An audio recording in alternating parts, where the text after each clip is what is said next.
चुनाव क्या होते हैं? चुनाव सिर्फ जीत या हार के आंकड़े नहीं, चुनाव एक तरह से शासन की सेहत पर जनता का दिया हुआ एक रिपोर्ट कार्ड होते हैं। और कभी-कभी सबसे गहरा, सबसे सच्चा संदेश सबसे छोटे अंतर में ही छिपा होता है। आज हम जंगपुरा विधानसभा के नतीजों को परत दर परत खोलकर देखेंगे, ये समझने के लिए कि 675 वोटों का एक छोटा सा फासला असल में कितना बड़ा सिग्नल हो सकता है। ये है दिल्ली का जंगपुरा। सिर्फ एक विधानसभा क्षेत्र नहीं, ये दिल्ली के दिल का एक टुकड़ा है। देखिए, कागज पर तो यहां 1,48,200 मतदाता हैं, पर इन नंबरों के पीछे धड़कते हुए दिल हैं, उम्मीदें हैं और एक बहुत गहरी कहानी छिपी है। और यही कहानी हमें दिल्ली के पेचीदा सामाजिक और राजनीतिक ताने बाने की एक असली झलक देती है। तो चलिए जमीन पर उतर के देखते हैं, जंगपुरा की जमीनी हकीकत है क्या। इसे समझने के लिए हमें नक्शों से आगे जाकर लोगों की जिंदगी में झांकना होगा। ये इलाका कोई एक दुनिया नहीं, बल्कि कई दुनियाओं का संगम है। आप देखिए, एक तरफ आपको निजामुद्दीन और लाजपत नगर जैसे पॉश इलाके मिलेंगे, जहां पीढ़ियों से बसे व्यापारी और प्रोफेशनल्स रहते हैं। दूसरी तरफ भोगल जैसे बाजार हैं, जहां जिंदगी की दौड़ दिन रात चलती है। और फिर वो झुग्गी झोपड़ी बस्तियां हैं, जहां दिहाड़ी मजदूर और प्रवासी कामगार अपना कल बनाने की जद्दोजहद में लगे हैं। यहां बंटवारे के बाद आकर बसे पंजाबी और सिख समुदाय भी हैं, जिनकी अपनी एक विरासत है। और करीब 17.7% आबादी अनुसूचित जातियों की है। मतलब हर गली, हर मोहल्ले की अपनी एक अलग कहानी है, अपनी जरूरतें, अपनी मांग। और इन सभी अलग अलग दुनियाओं के बीच रोजमर्रा की जिंदगी में कुछ परेशानियां एक जैसी हैं। इन्हीं को हम कहते हैं फ्रिक्शन। ये वो छोटी छोटी रगड़ें हैं जो सिस्टम और नागरिक के बीच भरोसे को धीरे धीरे खत्म कर देती हैं। टूटी सड़कें, सुबह शाम का ट्रैफिक जैम, जरा सी बारिश में पानी भर जाना, साफ सफाई की कमी। तो जब कोई नागरिक ये कहता है कि वादे तो बहुत हुए पर कुछ बदला नहीं, तो ये सिर्फ एक शिकायत नहीं है, ये उस फ्रिक्शन का नतीजा है जो धीरे धीरे वोट डालने के फैसले पर असर डालता है। अब बात करते हैं 2025 के चुनाव नतीजों की, क्योंकि यहीं पर वो 675 वोटों का सिग्नल छिपा है जो इस पूरे विश्लेषण की जड़ है।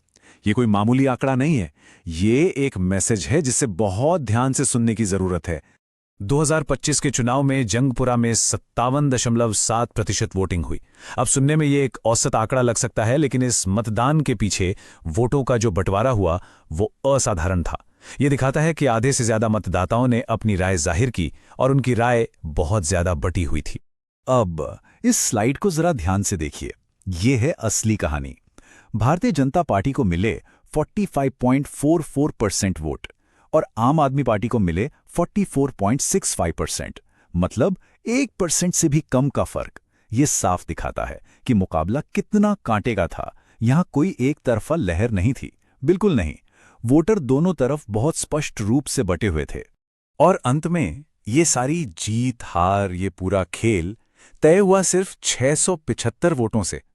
1,48,000 वोटरों में से सिर्फ 675 लोग। ये कोई राजनीतिक भूकंप नहीं है, ये एक सीज़मोग्राफ की रीडिंग की तरह है। एक सटीक संकेत जो बता रहा है कि जमीन के नीचे कुछ बदल रहा है। ये वोटरों की तरफ से एक बहुत साफ मैसेज है कि हमारी आवाज सुनो। तो सवाल उठता है कि इस बेहद करीबी नतीजे के पीछे कौन सी ताकतें काम कर रही थीं? हमारा विश्लेषण 3 मुख्य वजहों की ओर इशारा करता है। पहला, मुद्दों पर आधारित मैसेजिंग। दूसरा, जमीनी स्तर पर कार्यकर्ताओं का नेटवर्क। और तीसरा, डिजिटल दुनिया में अपनी कहानी को सही ढंग से पेश करना। इन तीनों ने मिलकर इस कांटे की टक्कर का मंच तैयार किया। चलिए अब इस जनादेश की चीरफाड़ करते हैं। हमारा मकसद किसी एक व्यक्ति या पार्टी पर उंगली उठाना नहीं है, बिल्कुल नहीं।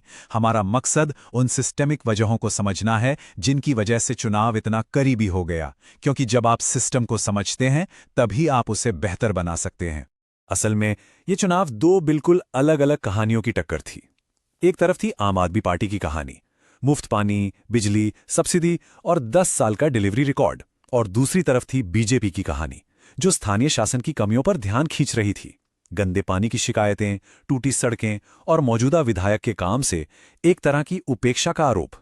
वोटर इन दोनों कहानियों के बीच खड़ा था और उसे तय करना था कि उसके लिए कौन सा मुद्दा ज्यादा अहम है। और देखिए, जब ऐसी 2 अलग अलग कहानियां जनता के सामने रखी जाती हैं तो हमारे लोकतंत्र का एक बुनियादी उसूल सामने आता है। सूचना पर आधारित सार्वजनिक भाषण हर किसी का अधिकार है, बिल्कुल है, लेकिन इस अधिकार के साथ जमीनी हकीकत के बारे में ईमानदार रहने की जिम्मेदारी भी आती है। एक स्वस्थ लोकतंत्र के लिए ये संतुलन बेहद जरूरी है। अब जरा मौजूदा विधायक प्रवीण कुमार की बात करते हैं। उनकी छवि एक मेहनती और ईमानदार प्रशासक की है, लेकिन जनता के बीच एक धारणा ये भी थी कि वो जमीन पर कम दिखाई देते हैं, कि उन तक पहुंचना आसान नहीं है। ये एक क्लासिक केस है जो एक एडमिनिस्ट्रेटर के काम और एक नेता की पब्लिक मौजूदगी के बीच का फर्क दिखाता है। काम करना बहुत जरूरी है, पर लोगों को ये महसूस कराना भी उतना ही जरूरी है कि आप उनके बीच हैं, उनकी पहुंच में हैं। आज जो हुआ उसे सही मायने में समझने के लिए हमें थोड़ा वक्त में पीछे जाना होगा, एक बड़ी तस्वीर देखनी होगी। जंगपुरा के पिछले 7 चुनावों का पैटर्न हमें 2025 के इन नतीजों की असली कहानी बताएगा, क्योंकि इतिहास ही हमें बताता है कि भविष्य किस ओर जा सकता है। इस टाइमलाइन को देखिए। 1998 से 2008 तक, पूरे एक दशक तक ये कांग्रेस का गढ़ था। फिर 2013 में आम आदमी पार्टी की एंट्री हुई। 2015 में एक जबरदस्त लहर आई जिसने सब कुछ बदल दिया। 2020 में एएपी ने अपनी पकड़ और मजबूत की, लेकिन 2025 में बीजेपी ने एक मजबूत वापसी की। ये पैटर्न एक ही कहानी कहता है, बदलाव की कहानी। इस कहानी का सबसे बड़ा टर्निंग पॉइंट है कांग्रेस का पतन। सोचिए, 2008 में जिस पार्टी का वोट शेयर 57% था, वो 2025 में सिर्फ 8.6% पर आ गया।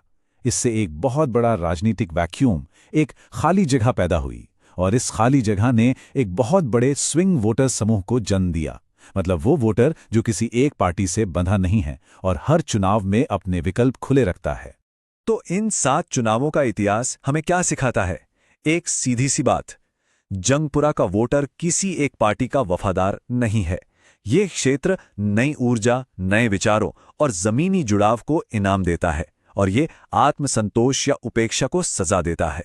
यहां परफॉर्मेंस और कनेक्शन ही सब कुछ है। तो हमने मर्ज को समझ लिया, पैटर्न को देख लिया। अब सवाल है, इलाज क्या है? सिर्फ बातें नहीं, बल्कि एक स्पष्ट एक्शन लेने लायक रणनीति की रूपरेखा, जिससे विश्वास दोबारा बनाया जा सके और वोटरों से फिर से एक गहरा रिश्ता कायम किया जा सके। यह है 90 दिन की वापसी की रणनीति, जो 3 हिस्सों में काम करती है। पहला हिस्सा डायग्नोस्टिक और ऑर्गेनाइजेशन। चुनाव से 90 दिन पहले से 60 दिन पहले तक फील्ड सर्वे करके जमीन की हकीकत को समझना, बूथों की दोबारा मैपिंग करना और जमीनी टीमों को फिर से खड़ा करना।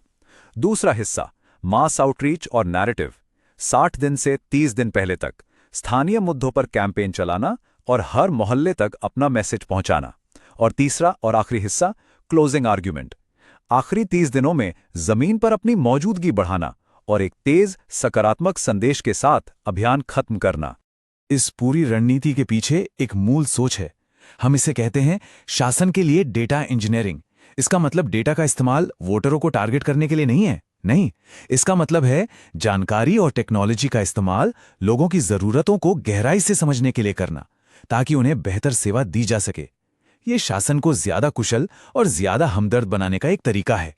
तो अब इस पूरे विश्लेषण को समेटते हुए हम वापस उस मूल सवाल पर आते हैं, जो सियासत से कहीं बड़ा है। ये सवाल शासन के मकसद, नागरिक के भरोसे और उस 675 वोट सिग्नल के असली मतलब से जुड़ा है। एक बात हमेशा याद रखनी चाहिए, हार, खासकर इतने कम मार्जिन से मिली हार, कोई अंतिम फैसला नहीं होती। ये एक संवाद है, एक कम्युनिकेशन। ये जनता की तरफ से एक साफ चेतावनी है कि उनके भरोसे को हल्के में नहीं लिया जा सकता। ये सुधार करने, बेहतर सुनने और ज्यादा मेहनत करने का एक मौका है। और जब हम डेटा और टेक्नोलॉजी का इस्तेमाल करके बेहतर शासन की बात करते हैं, तो एक और भारतीय मूल्य बहुत अहम हो जाता है। मतदाता के डेटा का इस्तेमाल हमेशा उनकी सहमति और सम्मान के साथ किया जाना चाहिए। भारत के डीपीडीपी यानी डिजिटल पर्सनल डेटा प्रोटेक्शन कानून के तहत ये नागरिक की गरिमा का एक स्तंभ है, और इसका पालन करना हर किसी की जिम्मेदारी है। और आखिर में हर लीडर के लिए, चाहे वो जीता हो या हारा हो, एक ही सवाल बचता है, आप अपने वादे और उसे पूरा करने के बीच की खाई को कैसे भरते हैं?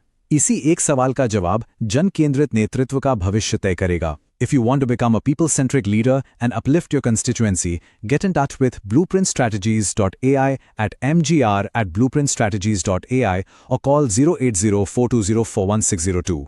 Purpose beyond politics.